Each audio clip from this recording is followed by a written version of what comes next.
욥이 여호와께 대답하여 이르되 주께서는 못하실 일이 없사오며 무슨 계획이든지 못 이루실 것이 없는 줄 아오니 무지한 말로 이치를 가리는 자가 누구니이까. 나는 깨닫지도 못한 일을 말하였고 스스로 알 수도 없고 헤아리기도 어려운 일을 말하였나이다. 내가 말하겠사오니 주는 들으시고 내가 주께 묻겠사오니 주여 내게 알게 하옵소서. 내가 주께 대하여 귀로 듣기만 하였사오나 이제는 눈으로 주를 배움나이다. 그러므로 내가 스스로 거두어 드리고 티끌과 제 가운데에서 회개하나이다. 여호와께서 욥에게 이 말씀을 하신 후에 여호와께서 대만 사람 엘리바스에게 이르시되 내가 너와 내 두 친구에게 노하나니 이는 너희가 나를 가리켜 말한 것이 내 종 욥의 말같이 옳지 못함이니라. 그런즉 너희는 수소 7과 순양 7을 가지고 내 종 욥에게 가서 너희를 위하여 번제를 드리라. 내 종 욥이 너희를 위하여 기도할 것인즉 내가 그를 기쁘게 받으리니 너희가 우매한 만큼 너희에게 갚지 아니하리라. 이는 너희가 나를 가리켜 말한 것이 내 종 욥의 말같이 옳지 못함이라. 이에 대만 사람 엘리바스와 수아 사람 빌닷과 나아마 사람 소발이 가서 여호와께서 자기들에게 명령하신 대로 행하니라. 여호와께서 욥을 기쁘게 받으셨더라. 욥이 그의 친구들을 위하여 기도할 때 여호와께서 욥의 곤경을 돌이키시고 여호와께서 욥에게 이전 모든 소요보다 갑절이나 주신지라. 이에 그의 모든 형제와 자매와 이전에 알던 이들이 다 와서 그의 집에서 그와 함께 음식을 먹고 여호와께서 그에게 내리신 모든 재앙에 대하여 그를 위하여 슬퍼하며 위로하고 각각 캐시타 하나씩과 금고리 하나씩을 주었더라. 여호와께서 욥의 말년에 욥에게 처음보다 더 복을 주시니 그가 양 14,000과 낙타 6,000과 소 1,000결이와 암나귀 1,000을 두었고 또 아들 7과 딸 3을 두었으며 그가 첫째 딸을 여미마라 이름하였고 둘째 딸은 그시아라 이름하였고 셋째 딸은 게렌합북이라 이름하였으니 모든 땅에서 욥의 딸들처럼 아리따운 여자가 없었더라. 그의 아버지가 그들에게 그들의 오라비들처럼 기업을 주었더라. 그 후에 욥이 140년을 살며 아들과 손자 4대를 보았고 같이 읽습니다. 욥이 늙어 나이가 차서 죽었더라. 아멘. 드디어 욥기 마지막에 이르렀습니다. 실제 얼마나 시간이 지났는지 알 수는 없지만 꽤나 오랜 시간이 지났을 겁니다. 욥은 어느 날 갑자기 여호와의 음성을 듣게 된 것이죠. 물론 기대했던 답변을 들은 것은 아니었습니다. 오히려 도무지 인간으로서는 답할 수 없는 창조주만 아실 수 있는 것들을 질문하셔서 사실 욥은 아무 말도 할 수가 없었습니다. 그렇게 38장, 39장, 40장, 41장이 지나고 이제 대망의 42장이 된 것이죠. 욥의 마지막 말이 나옵니다. 그런데 1절에서 6절까지의 욥의 말에 대한 해석이 너무나 분분합니다. 이렇게도 해석을 할 수 있고 저렇게도 해석할 수 있기 때문입니다. 그간 욥이 말해왔던 그 문맥들을 어떤 관점으로 보느냐에 따라 히브리어 이 본문 해석을 달리할 수 있기 때문에 학자들마다 본문을 대하는 이들마다 해석이 달라지는 것이죠. 사실 저희 목회자들이 보고 있는 이 매일 성경에 묵상과 설교라는 해석집이 있습니다. 그 해석집 내에서도 해석이 다릅니다. 해당 본문을 주의하시는 분이 있고요. 또 그 옆에 묵상과 설교 편집 책임자분이 또 묵상의 내용을 쓰는 내용이 있습니다. 근데 그 두 내용을 읽어보면 서로 다른 말을 하고 계십니다. 저도 처음 보는 광경인데요. 본문 주혜자는 욥의 마지막 대답을 긍정적으로 보아야 한다라고 써놓으셨고 책임 편집자는 욥의 마지막 대답을 부정적으로 보아야 한다라는 식으로 써놨다는 겁니다.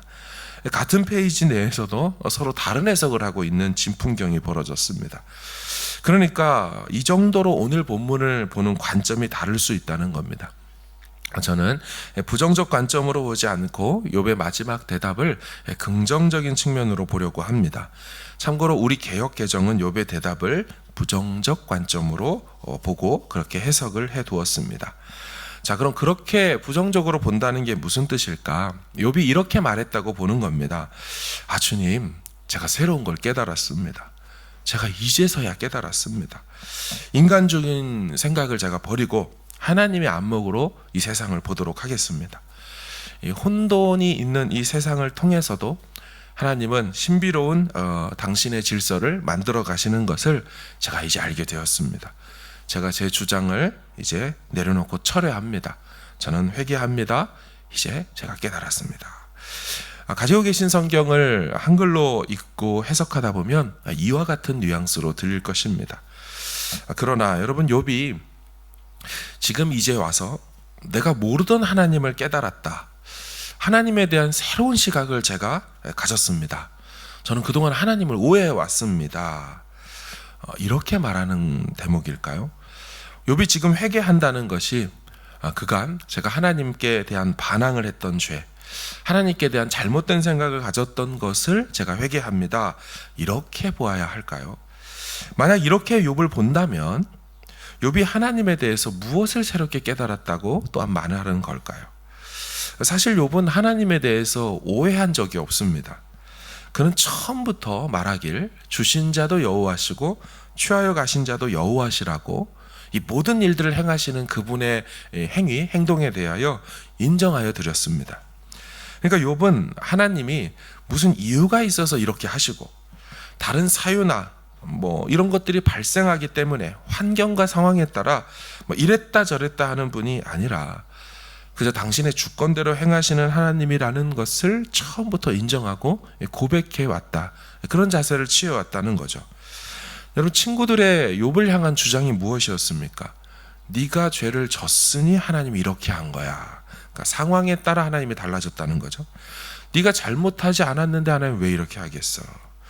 친구들의 주장은 이유가 있다는 거, 잘못이 있다는 거, 사유가 있어서 하나님이 그렇게 너한테 하는 거야. 이런 태도였죠. 하지만 욥은 그동안 줄기차게 주장한 것이 나는 그럴 만한 이유가 없다는 겁니다. 나도 왜 일이 일어났는지를 모르겠다는 거죠. 그저 나는 이 상황 속에서 고통스러울 뿐이고 아플 뿐이다. 이제 하나님이 나를 데려가시나 보다. 근데 그렇게 데려가도 나는 어쩔 수가 없다. 난 이제 곧 그렇게 땅에 묻히는 것 같다. 내가 하나님 뜻을 어떻게 알겠느냐. 그냥 그분이 그렇게 한다면 그렇게 하는 것이지. 욥은 늘상 이런 관점과 논지로 이야기를 해왔던 거죠. 그래서 오늘 본문을 이 같은 관점으로 다시 번역을 해서 들어보면 아마 이렇게 들릴 겁니다. 묵상과 설교에서는 이렇게 설명을 합니다. 당신이 모든 것을 하실 수 있고 당신의 뜻이라면 그 누구도 막을 수 없다는 것을 저는 잘 알고 있습니다. 알지도 못하면서 당신의 뜻에 대해 함부로 이야기한 사람이 대체 누구입니까? 그래서 저는 말했던 것입니다. 저는 모른다고요. 인간의 이해 능력을 벗어나는 당신의 놀라운 일들은 저로서는 알 수 없는 것이고 저는 줄곧 이렇게 말해왔습니다. 제발 제가 하는 말을 잘 들어주시오. 제가 여쭐 테니 제게 알려주시오 라고 간절히 원했는데 이제 제 귀로 당신의 음성을 듣고 제 눈으로 당신을 만나 뵙게 되는군요. 저는 그동안 이 진흙더미와 잿더미 위에서 멸시와 조롱을 당해왔습니다. 이제 당신으로 인해 위로를 얻습니다. 어떠십니까? 저는 욥이 이와 같은 자세로 말했다고 생각이 듭니다. 여러분, 욥이 그동안 잘못된 주장을 해왔다고 생각하십니까? 그래서 6절에 말하는 것처럼 그러므로 내 스스로 거두어 드립니다. 티끌과 재 가운데서 저는 회개합니다. 이렇게 말하는 걸까요? 만약 이것이 정말 욥의 회개라고 한다면 전제가 욥은 죄를 지은 것이죠. 그렇다면 친구들이 그동안 열심히 주장해 왔던 말이 맞게 되겠죠.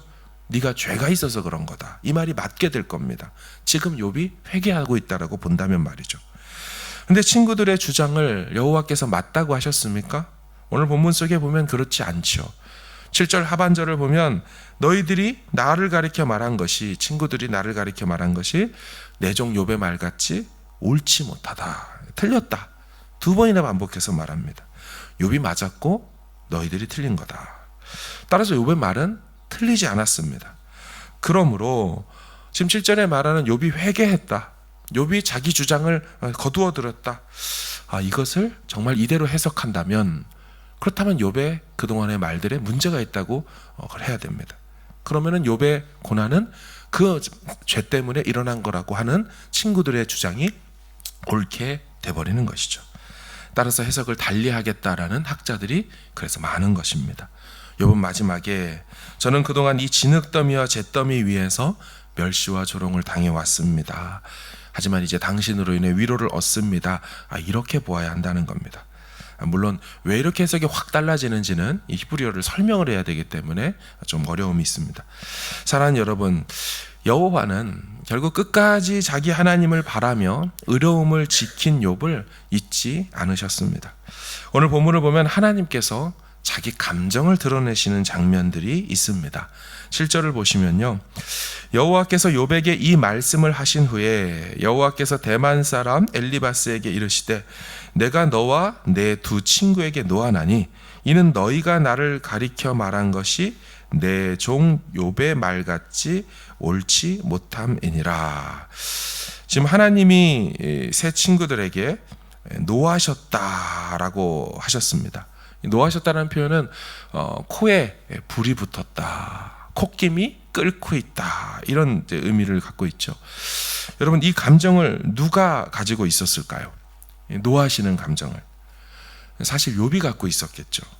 재난과 재앙과 고통으로 신음하는 자신에게 굳이 와서 막 윽박 지르고 죄인 취급하고 몰아세우던 그 세 친구들을 볼 때 욥의 감정이 아마 이 감정이었을 겁니다. 분노가 나고 화가 나는 거죠.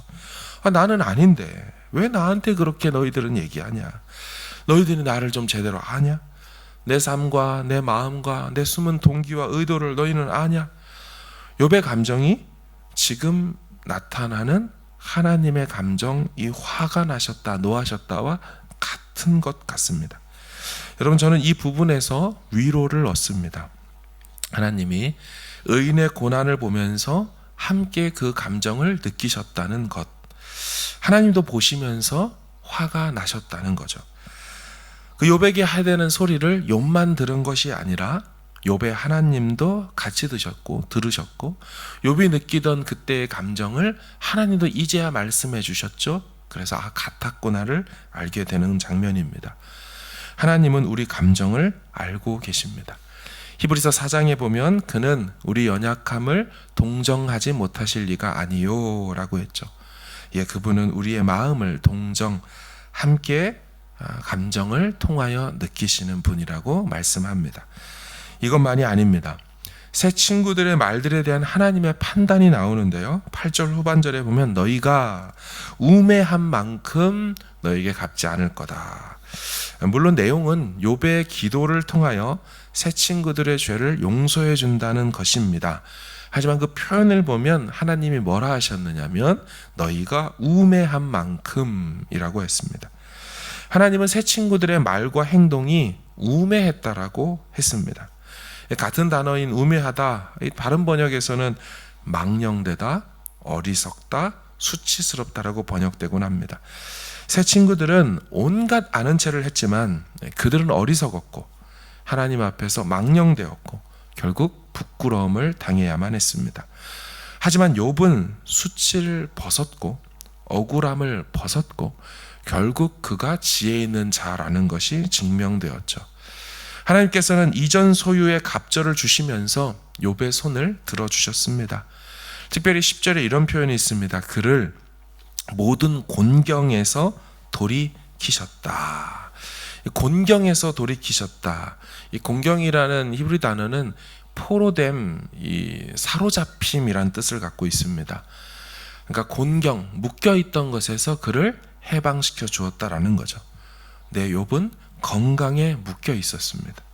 물질에도 다 잃고 묶여 있었습니다. 비난과 억울함의 잣대에 그런 시각에 묶여 있었습니다. 이 모든 묶임에서 주께서 다 돌이키시고 풀어 회복되도록 해주셨다는 것이죠. 다시 말씀드립니다. 욥기의 메인 주제는 욥의 인내는 아닙니다. 욥이 얻은 갑절의 복을 얘기하고 싶은 것도 아닙니다.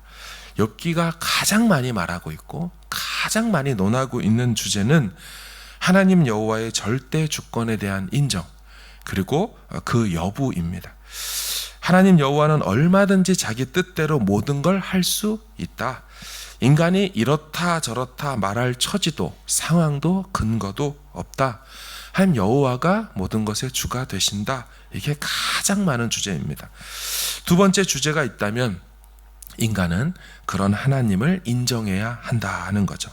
어떤 일을 만나도 하나님만 영광 받으셔야 하고 여호와의 주 되심을 인정하며 살아야 한다는 거죠. 처음에 욥이 말했던 주신 자도 여호와시고 취하여 자신 자도 여호와시다. 여호와의 이름이 찬송을 받으실지니이다.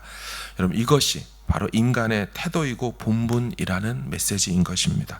우리의 삶을 통해 하나님은 계속 하나님 되어주시고 우리는 그 행하시는 하나님을 바라보며 흔들리지 않고 믿음 안에서 끝까지 주님 마음껏 일하시옵소서. 그리고 주님, 저는 주를 인정합니다.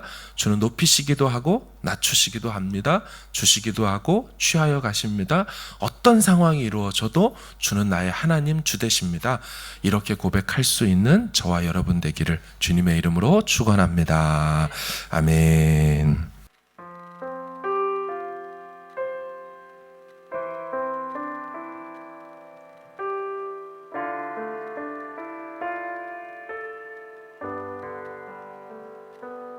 안개 속에서 주님을 보내 아무도 없을 것 같던 그곳에서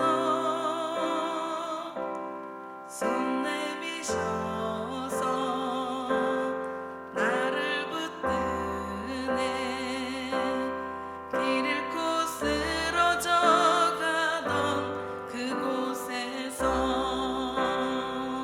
주 말씀하시네 내 손 잡으라고 내가 곧 길이요 진리 생명이니 나 그 길을 보내 주 예비하신 곳 다른 길로 돌아서지 않으리 예수의 길 그 좁은 길 나는 건네 주 손 잡고 그 무엇도 두렵지 않네 주님 주신 약속 내게 있으니 세상의 길